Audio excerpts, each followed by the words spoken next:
work has been done and the buzz is gone, baby, I'm on my way to you. Friday night, I missed your embrace of the lonely days. There are so many kisses due. Friday night.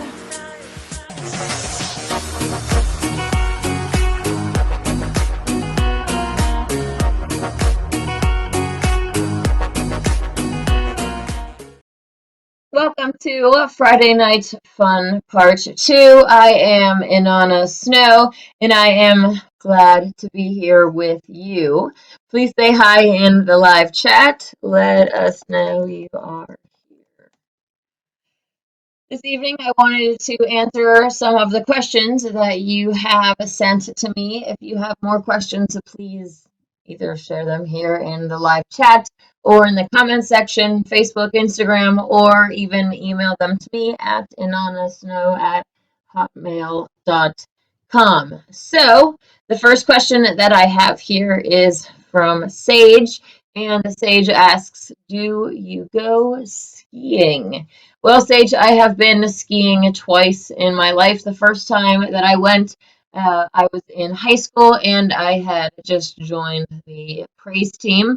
I went into a Christian school, and every Wednesday we would have chapel and have like a praise and worship service before then. So, I was a part of that. I am very into music. Obviously, I mean, I have musical notes tattooed behind my ear. So, yeah, I was singing from a really young age, started playing piano from really early, then started playing guitar, ended up joining the praise team in high school, and we went on like a little fun field trip day to a ski resort. I think it was called Six or Seven Springs or something like that. Some number, anyways. And that was my first time skiing. At the time, I was really fit because I was playing basketball. I had played soccer, and so by the end of the day, even though it was my first time, we were going on the Black Diamond trails, and the leader that was the chaperone, the leader of our praise team, the adult, was leading us off of the trails into the woods. We were making our own paths, and at one point there came this spot in the way here where we are like coming down, and there was this big, huge just gap. And so we didn't know that was there, and it ended up being a pileup of skiers, and it was pretty funny. I'm glad nobody got hurt, but yeah, that was my first time skiing, and the second time and last time that I went skiing was more recently. I went down to Lake Tahoe, and I did have a very pleasant experience. I picked it up pretty easily, remembering, what I had done before. But at the top of one of the ski lifts, they had a restaurant, and that's where the bathrooms were as well. So if you needed to go to the bathroom, you had to walk through this area where they were outside. It had this huge grilling area where they were cooking animals, and the smell was just awful. It had this nice patio area where you can look out. I think there might have been a lake across the way that you can see and take a picture of, but that smell was absolutely vile. So that definitely ruined the whole vibe of the area. But after I got out of that space, I definitely had fun with that trip. And more recently than that, I actually call my mom every week on the phone. And I don't know how necessarily, but somehow I got her to tell me that, she wanted to go skiing sometime, like it was on her bucket list. And I planted this idea in her head that her and I could go skiing on Mount Shasta. And at first, she was kind of like hesitant, but now, especially since I went home for Christmas and, they got to interact with the new me who I have become over all of these years that I have been on the other side of the country, it has definitely put her more at ease. And now she, Mom, we're going to go on Mount Shasta and go skiing sometime. And now she's like, yeah, that sounds good. She is more excited about it. And actually, she sounds like it's something that she dreams about, like something that she could actually do. So that is really exciting. My parents, my dad specifically, I guess, is working on fixing up the house that they are in and potentially interested in selling it and buying property and building their own house. And I keep saying, Mount Shasta, we could be neighbors, like trying to get them to come here, which I know will be like a blessing and kind of like having family too close sometimes is not the best thing. I know that, I mean, obviously, I love my family, don't get me wrong, and I do want them to be a part of my future children's life. But a lot of things need to change between now and then because my child is not going to be having the same things that I was fed, the same things that my sister's children are fed, and like my kid's going to be raised, my children are going to be raised differently, and yeah, I'll probably have the first intact son in my family. I have tried to convince a few family members to leave their sons whole, but to no avail. I know that when you become, a truther and start to talk about the truth of our reality, when people label you a conspiracy theorist, they tend to just shrug off what you're saying and just go along with what they're used to. And, new family traditions start with you. There's no reason to circumcise your child. And it's one, like, I really look forward to being a mom and getting to start new family traditions in many other ways as well. Extended breastfeeding and only introducing raw fruits and veg, raw fruit, and herb bearing seed that we are supposed to eat, raising a child right, and for him to be holy from the womb. So that was a nice little tangent. But yeah, I want the people around my child also to be in these, work within these parameters. I don't want them to be normalizing consuming animal products or trying to sneak them behind my back, be like, oh, we gave it to you as a child and you turned out fine. Like, your kid will be fine. It's like, no, this is a moral issue for me. So if we're going to fight about it, like, it's just, I'm going to have to be very overprotective of my child because I want what is best for them. And yeah, anyways, that was a really long answer to do you go skiing? Yeah, I actually have never snowboarded. I tried to like do a little bit of skateboarding when I was younger. I had a cousin who was into skateboarding, and I also loved to rollerblade when I was younger. But yeah, I never really thought that snowboarding would be my thing. I kind of like to have 2 feet separated. I can kind of feel like I can control everything a little bit better. But anyways, yeah, how about you? Do you go skiing? When was the last time that you went?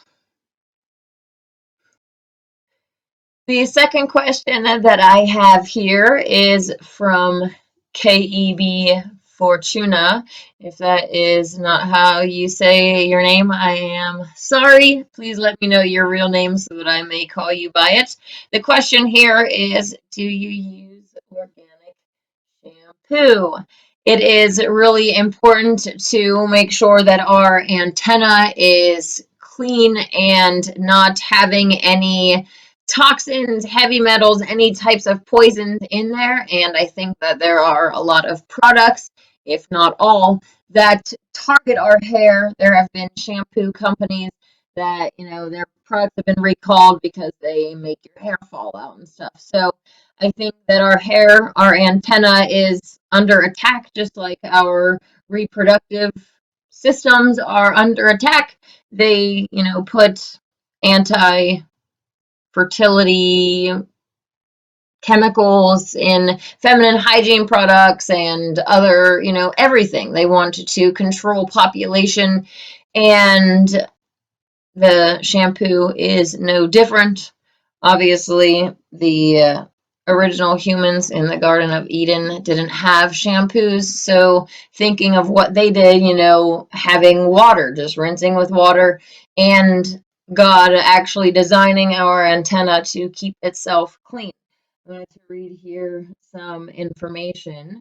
It actually says that if you leave your hair uncut, it will grow to a particular length and then stop by itself at the correct length, what the creator intended for you. And I actually haven't, I don't think I've gotten a haircut since I've been here at Mount Shasta, and my hair has been, I think, the same length ever since. I've not noticed any real growth here. And this is with females and males. I plan on allowing my future children, regardless of their sex, to grow their antenna out. You're hear of stories like, Samson in the Bible getting strength from his hair. Hair is your antenna. Hairs are the antennas that gather and channel the sun energy or prana to the frontal lobes, the part of the brain you use for meditation and visualization. These antennas act as a conduit to bring you greater quantities of subtle cosmic energy. It takes approximately 3 years from the last time your hair was cut for new antennas to form at the tips of your hair. I didn't know that part. The bones in the forehead are porous and function to transmit light to the pineal gland, which affects brain activity as well as thyroid and sexual hormones. Cutting bangs, which cover the forehead, impedes this process. I know that they have tried to push, straight across bangs, and it's not just to encourage us to cut our antenna, but also to help male to females and their giant foreheads to pass. I think I've always had an issue with straight across bangs. I always thought that they were really hideous, and now I am finding all of these different ways that inverted ones pass, and I'm like, oh, well, that makes sense why I always thought it was hideous, because that's how these dudes are passing, and I'm looking at a male. It's like, really, blah. It is blah. It's okay.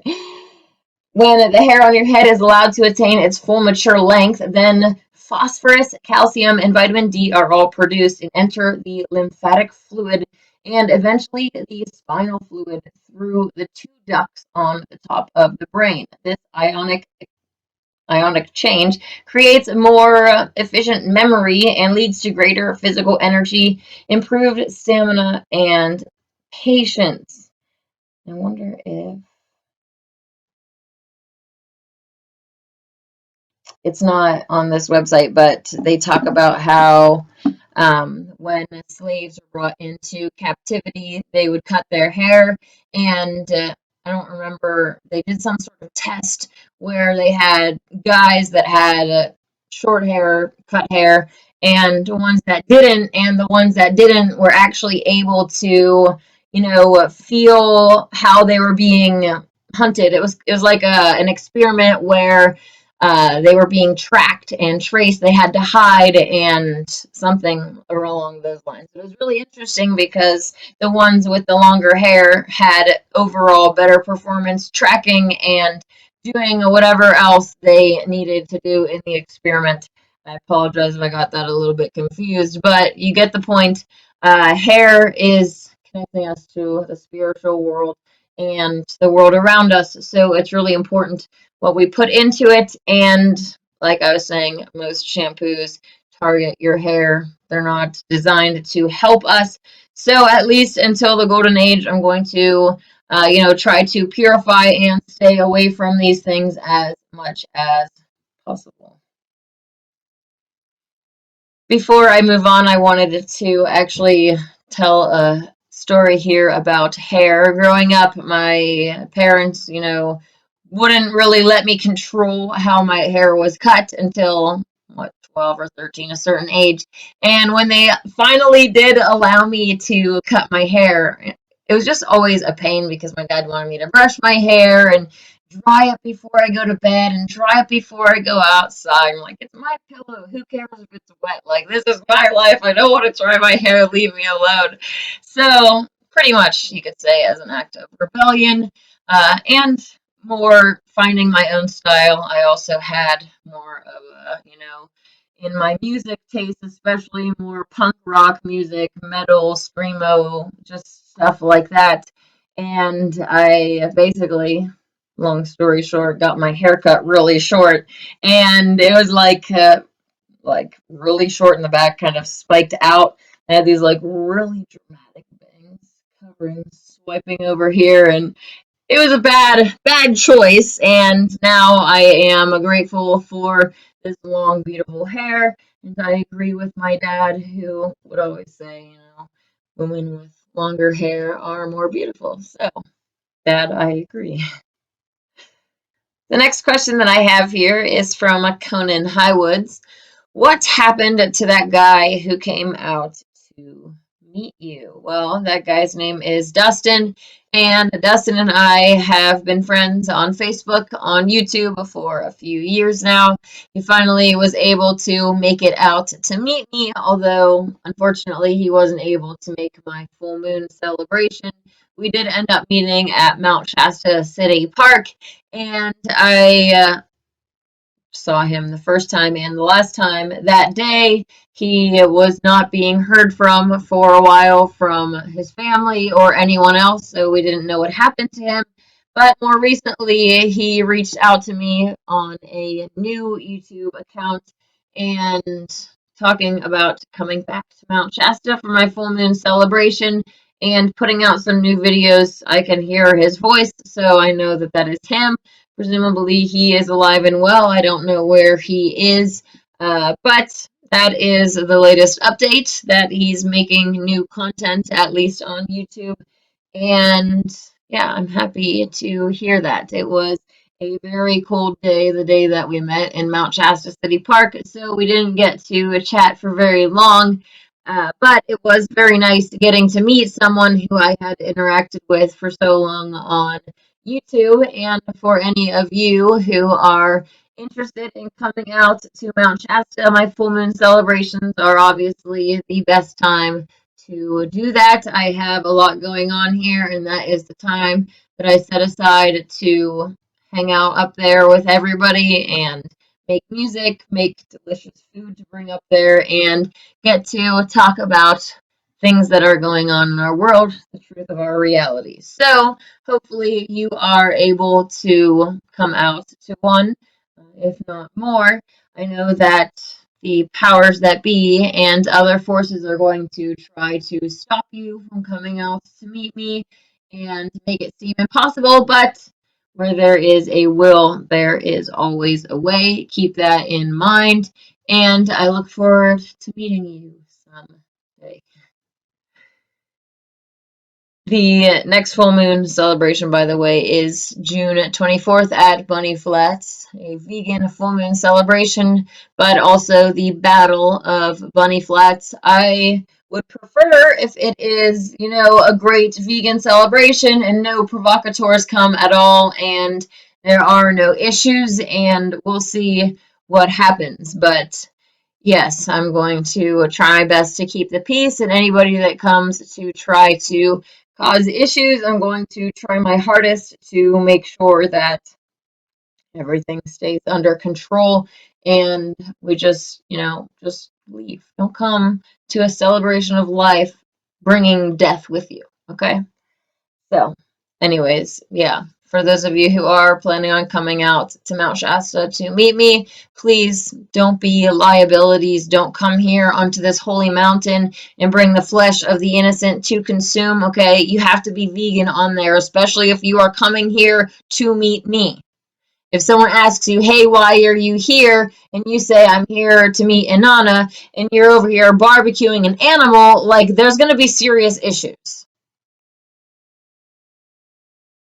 I I don't know. I will have issues forgiving you and even talking to you ever again if you come here and defile this holy mountain and go against everything that I am fighting for. I'm really passionate about this, and especially if you think that you're going to have a shot in this world with me. I almost said a shot in hell, but it's not a shot in this world with me. You're going to have to be vegan and not a pretend vegan, not someone who is just vegan when they're around someone who's vegan, and then when they go off into town or something, then they're eating animals. Like, that's not going to fly. I'm very passionate about this.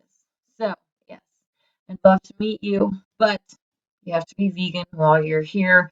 And of course, during my celebrations, I bring a delicious buffet of vegan food, and usually if there are leftovers, I let people take what they want home so that they aren't hungry. A lot of travelers come through Mount Shasta, a lot of homeless people. So it's really a blessing for them. I've had so many people say, wow, I was just up the mountain praying for food and you're here now. So yeah. Anyways, full moon celebrations, come out to them, okay? And camp on the mountain, taste the fresh water from the headwaters, and allow yourself the opportunity to find a deeper spiritual connection than what you already have now. The next question here is from Unknown Hippie. Will you do a video explaining the difference between Lucifer and Satan? I grew up in a Christian home, so obviously I was taught that these are the same entity and nicknames for the same entity. And through my studies, I have found that that is not the case. What we have here is a case of identity theft and Satan masquerading himself as a bearer of light. Satan comes from Ha-Satan, the adversary. The adversary of humanity is currently played by Satan, a male jinn who is a being of smokeless fire. As the story goes, God created Adam and told Satan and others to bow to his creation, and Satan refused, saying, well, not saying necessarily, I mean, but thinking, as a being of smokeless fire, that he is more superior to humans. I mean, these beings of smokeless fire, many of them can shapeshift. They're geniuses. They can live a really, really, really, really, really long time. So, understandably, he didn't want to bow to something that he saw as inferior. So that is essentially how he got into the role, and there is definitely some issues not only between the Jinn species and humans, but also, Nakash and reptilians who were once center stage, and now they've kind of been pushed off to the side, put on the shelf like, the old toys, and humans have been created and are center stage. So it's understandable that there are jealousy issues, even hatred issues between these different species, and why so many of them enjoy turning humans into clowns. If you were, I guess, in Satan's position and God told you to bow to his creation and you said no, and then, made it your life's work essentially to turn that species into clowns, so you can basically say, see, God, I told you, like, look at your creation. They're acting like degenerate clowns. They're drinking their own pee. They're acting like just, degenerate clowns. So, yeah, anyways, Satan is contracted to corrupt without this character in this role. The storyline, we would either stay in this Garden of Eden, something had to happen, right, to change it from that Garden of Eden to where we are today, to get to this corrupt point. And ultimately, this cycle that we go through, there's a corrupter and there's also a purifier, okay? So the purifier, where that comes in, is Lucifer. That was what was known as the purifier in ancient days. It was also a nickname for Venus. When she rises before the sun, she was known as a purifying goddess, a goddess of light, bearing light in the sky and on earth. So Satan, pretending to be a light bearer, but really being bearer of darkness, a bearer of deception, has confused this whole thing to where the purifier now has been inverted and demonized. Not only has she started to, people call her a him, but they also see her not now as a purifier, but a corrupter. So everything has been inverted, and that's what we have been learning constantly through this awakening journey, that pretty much everything that we were taught was an inversion of the truth. The one thing that I wasn't taught or I mean, that I was taught that wasn't an inversion of the truth, is that we were created. So that was like the one thing that I can hang my hat on. I wasn't taught evolution, so I'm grateful for that. But even in a Christian school, they taught us that we live on a giant spinning ball, which completely contradicts biblical scripture. So I remember, like, my science teacher says, if it contradicts the word of God, then it's not true. It's like, so what about Genesis 1 and your giant spinning ball? I didn't wish that I knew these things back then, but I probably would have gotten kicked out of school. So, yeah, I was already enough of a little troublemaker for my parents. I have always been, like, very influential. And growing up, I was also, hyper, and I would be disruptive in class. I knew, in the back of my mind that a lot of the things, especially history, that I was being taught was not true, and I didn't want to be there. So, yeah, I was often very disruptive in class.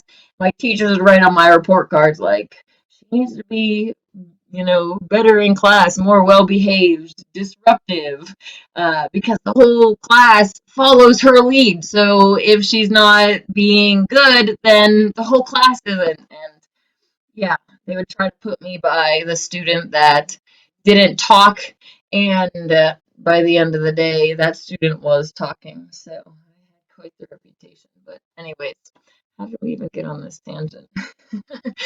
Okay, so back to Satan and Lucifer. Like I was saying, Lucifer, nickname for Venus, and I wanted to actually read you some things here.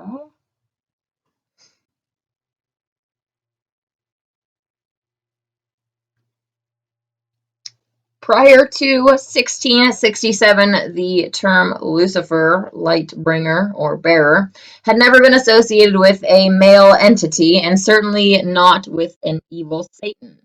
Even after Milton's death the 18th century dictionaries, in 18th century dictionaries, the correct reference is given. For instance, the 1721 to 94 Nathan Bailey's etymological dictionary states, quote, Lucifer, the morning or day star, the planet, wandering star, Venus, when it rises before the sun. But notwithstanding, following Milton's lead, Freemasons were now not only sun cultists, they were Satanists. And so from 1667, Lucifer became an alternative name for Satan, while its association with Venus, light bearer, and goddess of love was forgotten by way of clerical indoctrination.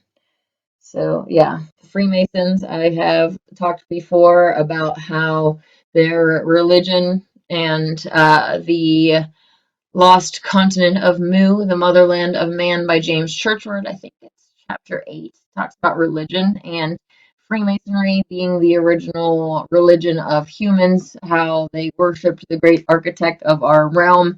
And, these ancient cultures did know the truth about our reality, that we live in an enclosed realm. And it's very interesting to look into the origins, but like every other religion and, scriptures and everything, it's become corrupt and infiltrated, full of inverted deceivers, at least at the top, over time. So here we go, another one here.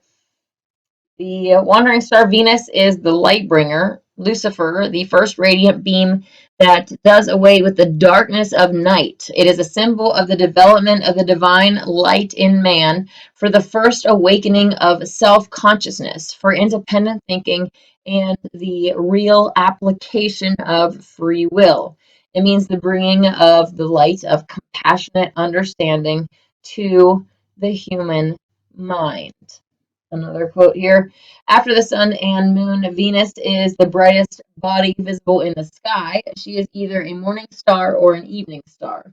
The Greeks would call Venus Phosphoros, bringer of light, when she appeared just before dawn, and Hesperos, the western one, when she appeared in the evening. The Roman equivalents were Lucifer, the light bringer, and Vesper, evening, respectively.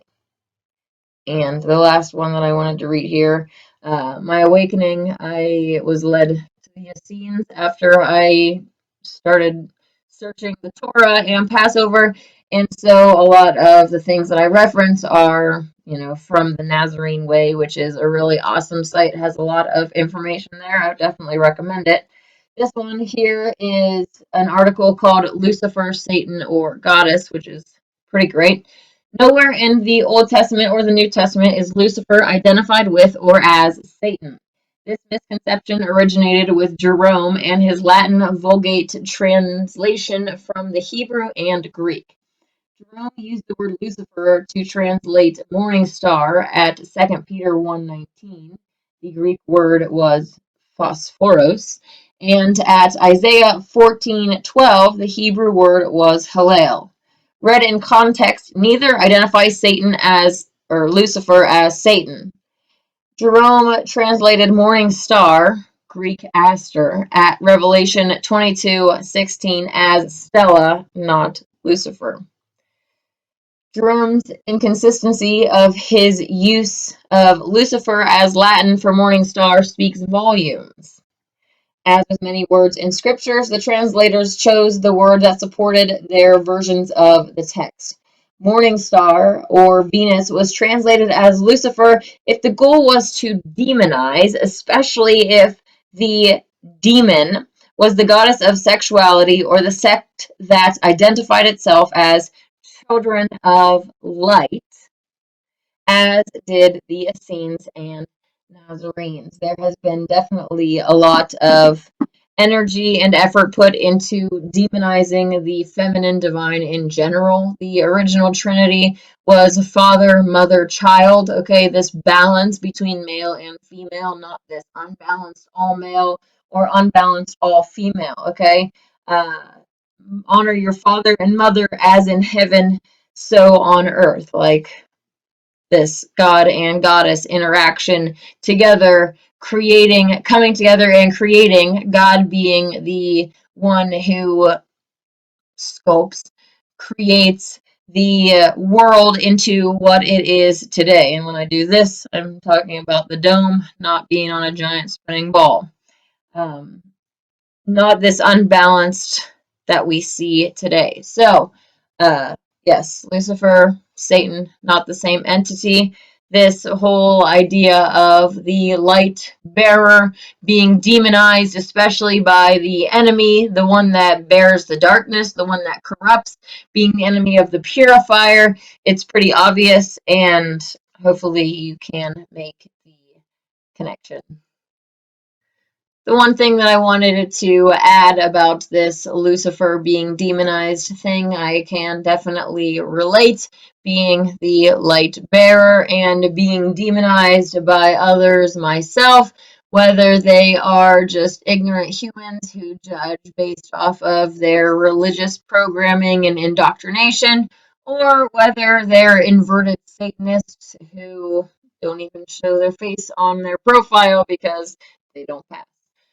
Either way, I have been demonized by a lot of them, and they tend to judge me based off of, like I said, ignorance and not actually judging me by my deeds. And also, the inverted ones, have to come in and try to confuse people, try to throw any mud at the light bearer and see what sticks, and try to turn humans away from it so that they will shun the light, they will turn away from it, and ultimately turn back to the darkness and be lost. So I understand completely why they do it, and it is very frustrating, but yeah, I understand why they do it. They also lie about themselves, so it makes sense why they lie about me. They lie about everything, so yeah.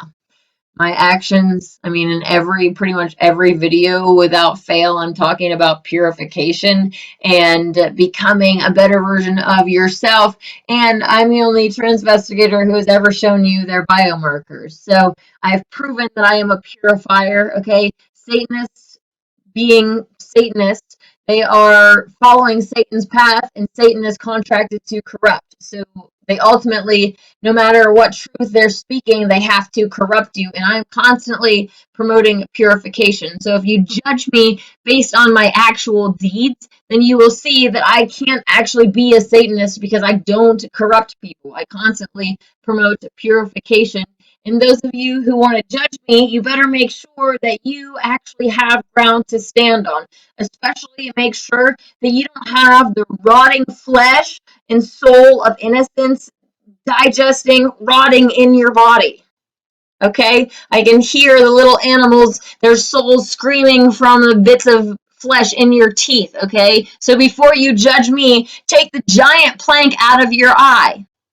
You want to come at me crazy, just remember that you are participating in black magic, sacrificing animals and consuming their flesh and soul. It's black magic 101, okay? And I don't do that. So if you're going to judge me and say I'm participating in evil while you are participating in evil, that is projection 101, and you are a hypocrite. Congratulations. It's not something I should congratulate you on because it's actually pitiful. You shouldn't do that. You need to get yourself to a place of purification and then try to judge others who, are more pure than you. When was the last time that you did a fast? When did you go vegan? Are you even vegan? Exactly. If you aren't even vegan, then shut up. Moving on here. The next question is from an intrigued stranger. Who are you? I mean, you're this crazy, sexy warrior, goddess slash homesteader, survivalist slash vegan princess. But how did you become this person? Well, like I was saying earlier, I grew up in a Christian home, going to a Christian school, going to church every Sunday. So my parents' influence definitely molded me a lot. I went to college originally for nursing and thankfully ended up dropping out.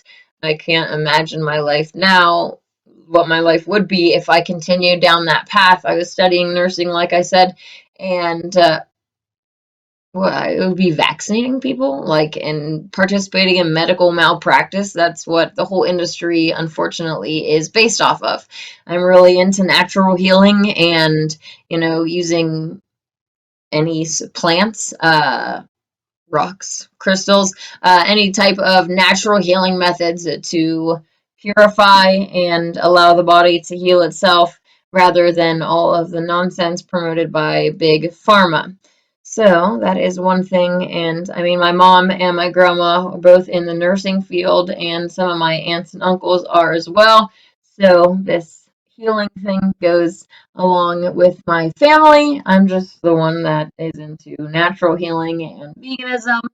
A lot of the things that I grew up, the morals and things, I definitely still hold them dear, maybe even going even further than what my parents, instilled in me. But leading into the next question in 2015, that is when it all changed. How and when did you become enlightened to all the things you teach? Who were you before you became so enlightened? I actually started my working career in a concession stand. You go to the fair and they make French fries and lemonade and stuff. We had a family friend who had their own business, and that is where a lot of my cousins started off working at the summer fairs. That was pretty fun. But then I got into catering and waitressing, and it's kind of funny because when I was really little, I really wanted to be a waitress on skates. I loved to rollerblade and thought it would be really fun to like skate around for my job. I'm really good at knowing what people want or need before they ask for it. So waitressing was really quite easy for me. And yeah, anyways, at the time that I woke up in 2015, I was in Mount Shasta. I'm in Mount Shasta now. I don't know why I just said that.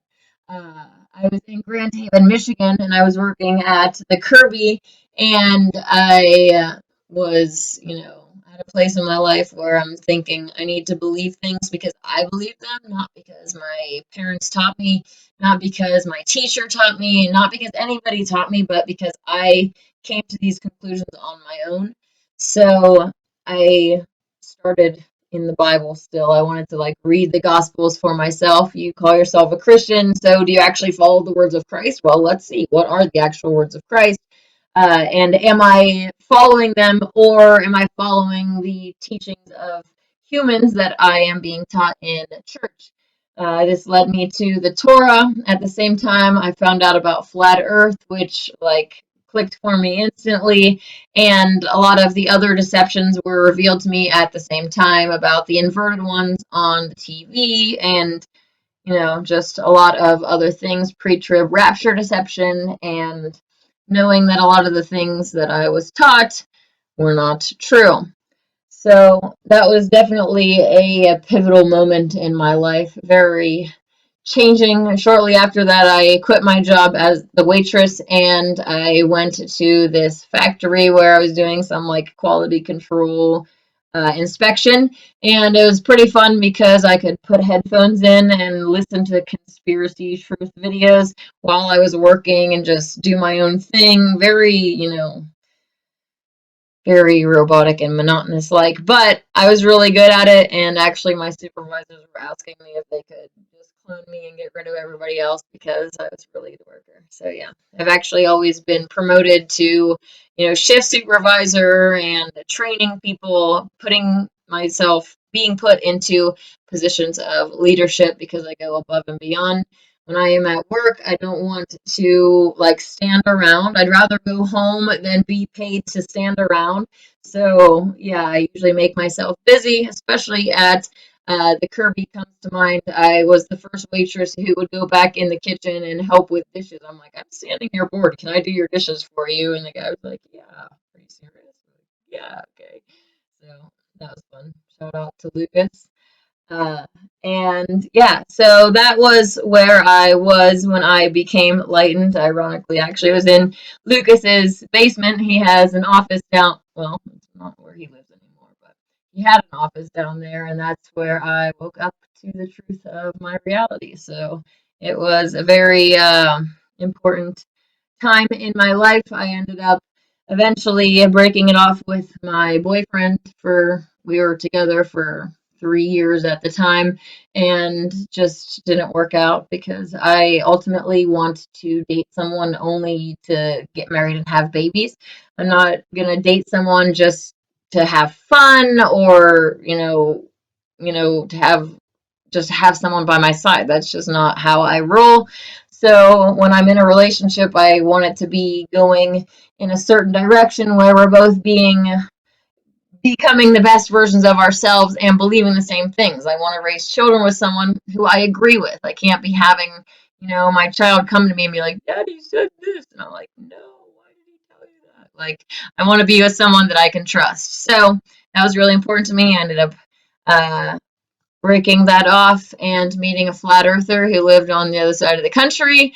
And he flew out to meet me in Ohio. We kind of went on a really fun road trip up from Ohio to Niagara Falls to New York City to Washington, D.C. in this, I think it was a 2016 or 17 convertible Mustang, and it was really awesome. He was like, You want to race? I'm like, yeah, we were racing people on the highway. It was really fun. So anyways, that happened, and then we flew over to the side of the country, rushed into a marriage. That didn't go so well. Then I found Mount Shasta, and yeah, when I went to a college, I didn't really have an online presence, but once I started to wake up, then I got back onto Facebook and started to spread the truth. And over time, I have found, I thought that for one instance, eating animals was something that God was okay with because I followed the Bible. And over time, I've come to realize, these are not true things. The Bible has been corrupted like every other text, and our Creator doesn't like innocent bloodshed, for one. And doesn't want us to be clowns. Like, we're his creation. If you created something, don't you want to see that creation do what it's designed to do what makes it better, do what makes it succeed. Like, I don't know, be the best creation that it can be. When you consume animal products, with every bite of that flesh that you're eating, you're getting one bite closer to your death. You're prematurely aging yourself. You're creating an environment within your temple that diseases can thrive. So yeah, our creator does not want that for us. And that is one of the many things that I have, come full circle around and figured out new things. So it's always a fun learning adventure. But I'm definitely dead set on veganism. I'm not going to ever turn back on that because it's the only moral diet.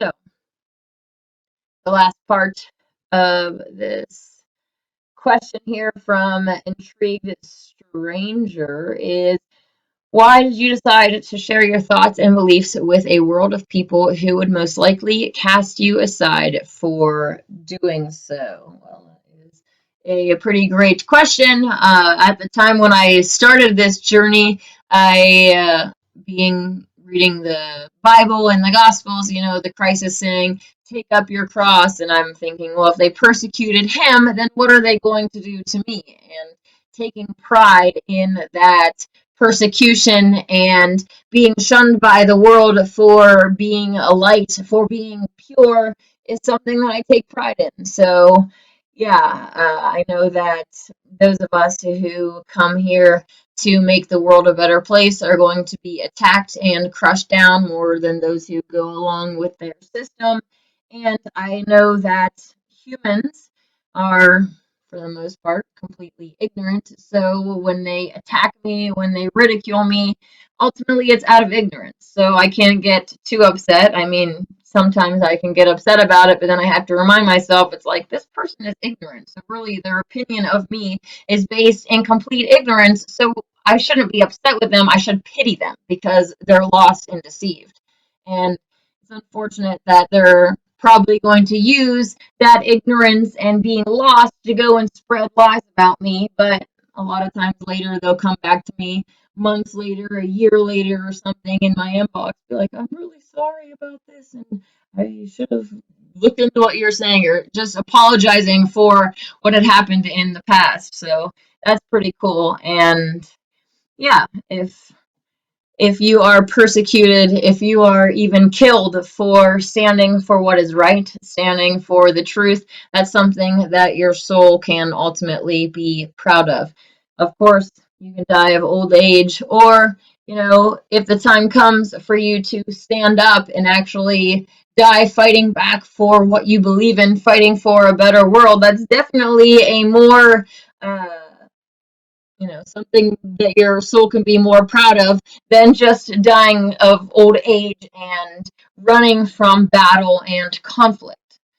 Standing up for what is right, defending the innocents. If we don't do it, who will? Like, that's ultimately what it comes down to. I know that some people get upset with me, a lot of people get upset with me for defending the innocents and being such a militant vegan. But at the end of the day, if you were the animal on the way to their slaughter, would you how would you feel about the two humans, one who's saying stop killing the animal and defending them, standing in the way of the butcher, or the one over here who's saying, oh, just let everybody do what they want, don't try to force your will, don't try to force your way of life onto anybody? Which they say a lot, but it's really hypocritical because they're saying it as they force their way of life on the cow by slitting its throat. So that's pretty ironic. But yeah, I understand people getting mad at me for that. It's a sensitive topic for them. And ultimately, it bothers their soul. Their soul knows at the end of the day what they are doing is evil. And I am proud to defend the innocent. I am proud to be persecuted for standing up for what is right. Unfortunately, the powers that be are planning even more darkness for you and me, where the time is going to come where you might be put in a position where you either have to stand for what you believe in, stand for what is right, or face death, and face death, or go along with what they're trying to force on you and continue living. Just to clarify, you can either stand up for what you believe in and face death, or go along with and be free. Obviously, choose standing up for what you believe in, because your soul is going to continue on, and you are going to be really, really embarrassed if your soul is a coward. So that is all of the questions that I have from you for this evening. Like I was saying before, if you have other questions for me, either about me or about our reality, please let me know. Get them to me so that I can put them in a future video. I have really enjoyed this time with you, getting to chat, and I look forward to catching up with you on Wednesday at 3:33 p.m. PST. Make sure that you remember, because YouTube probably will not alert you. So, yes, I look forward to catching up with you then. Have a wonderful weekend. May God and the Goddess bless you.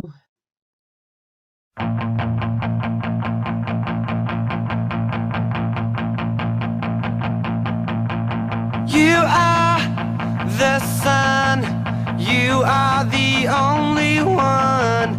My heart is blue, my heart is blue for you.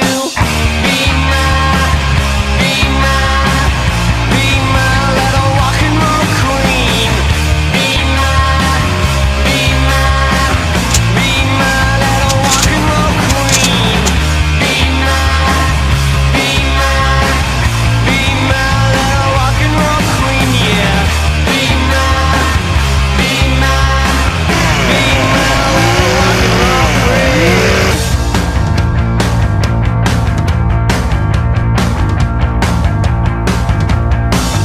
You are the sun, you are the only one.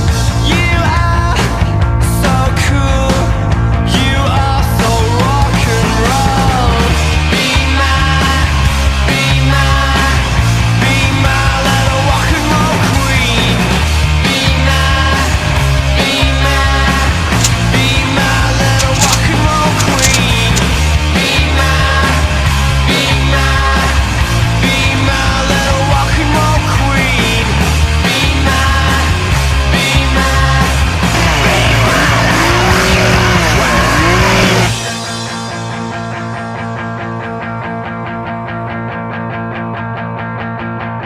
You are the sun, you are the only one. You are so cool, you are so rock and roll.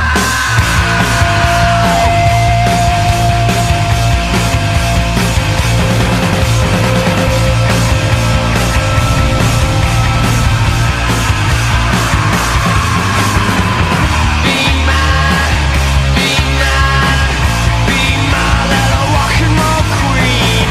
Be my, be my, be my little rock and roll queen. Be my, be my, be my little rock and roll queen, yeah. Be my, be my, be my little rock and roll queen.